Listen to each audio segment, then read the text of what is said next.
So Bezalel, Aholiab, and every skilled person to whom the Lord has given skill and ability to know how to carry out all the work of constructing the sanctuary are to do the work just as the Lord has commanded. Then Moses summoned Bezalel and Aholiab and every skilled person to whom the Lord had given ability and who was willing to come and do the work. They received from Moses all the offerings the Israelites had brought to carry out the work of constructing the sanctuary. And the people continued to bring free will offerings morning after morning. So all the skilled workers who were doing all the work on the sanctuary left what they were doing and said to Moses, "The people are bringing more than enough for doing the work the Lord commanded to be done." Then Moses gave an order, and they sent this word through the camp: "No man or woman is to make anything else as an offering for the sanctuary." And so the people were restrained from bringing more, because what they already had was more than enough to do all the work. All those who were skilled among the workers made the tabernacle with 10 curtains of finely twisted linen and blue, purple, and scarlet yarn, with cherubim woven into them by expert hands. All the curtains were the same size, 28 cubits long and 4 cubits wide. They joined 5 of the curtains together and did the same with the other 5.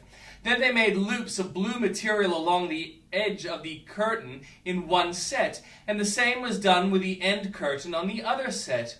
They also made 50 loops on one curtain and 50 loops on the end curtain of the other set, with the loops opposite each other. Then they made 50 gold clasps and used them to fasten the 2 sets of curtains together, so that tabernacle was a unit. They made curtains of goat hair for the tent over the tabernacle, 11 altogether. All 11 curtains were the same size, 30 cubits long and 4 cubits wide. They joined 5 of the curtains into one set, the other 6 into another set. Then they made 50 loops along the edge of the end curtain in one set, and also along the edge of the end curtain in the other set. They made 50 bronze clasps to fasten the tent together as a unit. Then they made for the tent a covering of ram skins dyed red, and over that a covering of other durable leather. They made upright frames of acacia wood for the tabernacle. Each frame was 10 cubits long and a cubit and a half wide, with 2 projections set parallel to each other. They made all the frames of the tabernacle in this way. They made 20 frames for the south side of the tabernacle and made 40 silver bases to go under them, 2 bases for each frame, 1 under each projection. For the other side, the north side of the tabernacle, they made 20 frames and 40 silver bases, 2 under each frame. They made 6 frames for the far end, that is the west end of the tabernacle, and the 2 frames were made for the corners of the tabernacle at the far end. At these 2 corners, the frames were double from the bottom all the way to the top, and fitted into a single ring. Both were made alike. So there were 8 frames and 16 silver bases, 2 under each frame. They also made crossbars of acacia wood, 5 for the frames on one side of the tabernacle, 5 for those on the other side, and 5 for the frames on the west, at the far end of the tabernacle. They made the center crossbar so that it extended from end to end at the middle of the frames. They overlaid the frames with gold and made gold rings to hold the crossbars. They also overlaid the crossbars with gold. They made the curtain of blue, purple, and scarlet yarn and finely twisted linen, with cherubim woven into it by a skilled worker. They made 4 posts of acacia wood for it and overlaid them with gold. They made gold hooks for them and cast their 4 silver bases. For the entrance to the tent they made a curtain of blue, purple, and scarlet yarn and finely twisted linen, the work of an embroiderer. And they made 5 posts with hooks for them. They overlaid the tops of the posts and their bands with gold and made their 5 bases of bronze. Bezalel made the ark of acacia wood, 2.5 cubits long and a cubit and a half wide and a cubit and a half high. He overlaid it with pure gold, both inside and out, and made a gold molding around it.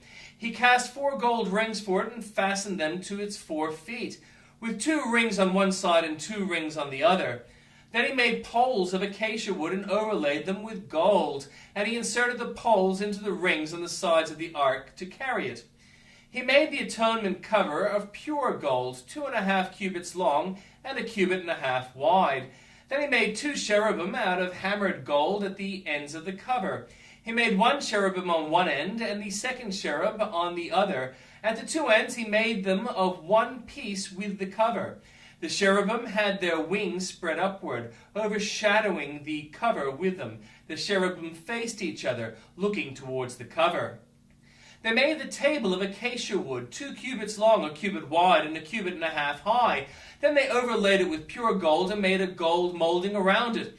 They also made around it a rim with a handbreadth wide and put a gold molding on the rim. They cast 4 gold rings for the table and fastened them to the 4 corners where 4 legs were. The rings were put close to the rim to hold the poles used in carrying the table. The poles for carrying the table were made of acacia wood and were overlaid with gold, and they made from pure gold the articles for the table, its plates and dishes and bowls and its pitchers for pouring out the drink offerings. They made the lampstand of pure gold. They hammered out its base and shaft and made its flower-like cups, buds and blossoms of one piece with them. 6 branches extended from the sides of the lampstand, 3 on one side and 3 on the other. 3 cups shaped like almond flowers with buds and blossoms were on one branch, 3 on the next branch, and the same for all 6 branches extending from the lampstand. And on the lampstand were 4 cups shaped like almond flowers with buds and blossoms. 1 bud was under the first branch of branches extending from the lampstand, a second bud under the second pair, and a third bud under the third pair, 6 branches in all. The buds and the branches were all of one piece, with the lampstand hammered out of pure gold. They made its 7 lamps, as well as wick trimmers and trays of pure gold. They made the lampstand and all its accessories from 1 talent of pure gold. They made the altar of incense out of acacia wood. It was square, 1 cubit long, and 1 cubit wide, and 2 cubits high. Its horns of one piece with it. They overlaid the top and all sides and the horns with pure gold, and made a gold molding around it. They made 2 gold rings around the molding, 2 on each side of the opposite sides to hold the poles used to carry it, and they made the poles of acacia wood and overlaid them with gold. They also made the sacred anointing oil and pure fragrant incense, the work of a perfumer. They built the altar of burnt offering in acacia wood 3 cubits high. It was square, 5 cubits long and 5 cubits wide. They made a horn at each of the 4 corners so that the horns in the altar were one piece, and they overlaid the altar with bronze. They made all its utensils of bronze, its pots, shovels, sprinkling bowls, meat forks, and fire pans. They made a grating for the altar, a bronze network to be under its ledge halfway up the altar. They cast bronze rings to hold the poles for the 4 corners of the bronze grating. They made the poles of acacia wood and overlaid them with bronze. They inserted the poles into the rings so they would be on the sides of the altar for carrying it. They made it hollow out of boards. They made the bronze basin and its bronze stand from the mirrors of the women who served at the entrance to the tent meeting. Then they made the courtyard. The south side was 100 cubits long and had curtains of finely twisted linen with 20 posts and 20 bronze bases, and with silver hooks and bands on the posts. The north side was also 100 cubits long and had 20 posts and 20 bronze bases, with silver hooks and bands on the posts. The west end was 50 cubits wide and had curtains with 10 posts and 10 bases, with silver hooks and bands on the posts. The east end, toward the sunrise, was also 50 cubits wide. Curtains 15 cubits long were on one side of the entrance with 3 posts and 3 bases, and all curtain 15 cubits long were on the other side of the entrance to the courtyard with 3 posts and 3 bases. All the curtains around the courtyard were finely twisted linen. The bases where the posts were bronze. The hooks and bands on the posts were silver, and their tops were overlaid with silver, so all the posts of the courtyard had silver bands. The curtain for the entrance to the courtyard was made of blue, purple, and scarlet yarn and finely twisted linen, the work of an embroiderer. It was 20 cubits long, and like the curtains of the courtyard, 5 cubits high, with 4 posts and 4 bronze bases. Their hooks and bands were silver, and their tops were overlaid with silver. All the tent pegs of the tabernacle and the surrounding courtyard were bronze. These are the amounts of the material used for the tabernacle of the covenant law, which was recorded at Moses' command by the Levites under the direction of Ithamar, son of Aaron, the priest. Bezalel, son of Uri, the son of Hur, of the tribe of Judah, made everything the Lord commanded Moses. With him was Aholiab, son of Ahisamach, of the tribe of Dan, an engraver and designer and an embroiderer in blue, purple, and scarlet yarn and fine linen. The total amount of the gold from the wave offering used for all the work on the sanctuary was 29 talents and 730 shekels, according to the sanctuary shekel. The silver obtained from those on the community who were counted in the census was 100 talents and 1,775 shekels, according to the sanctuary shekel. 1 bekah per person, that is, half a shekel, according to the sanctuary shekel, from everyone who had crossed over to those counted 20 years old or more, a total of 603,550 men. The 100 talents of silver were used to cast the bases for the sanctuary and for the curtain. 100 bases from the 100 talents, 1 talent for each base.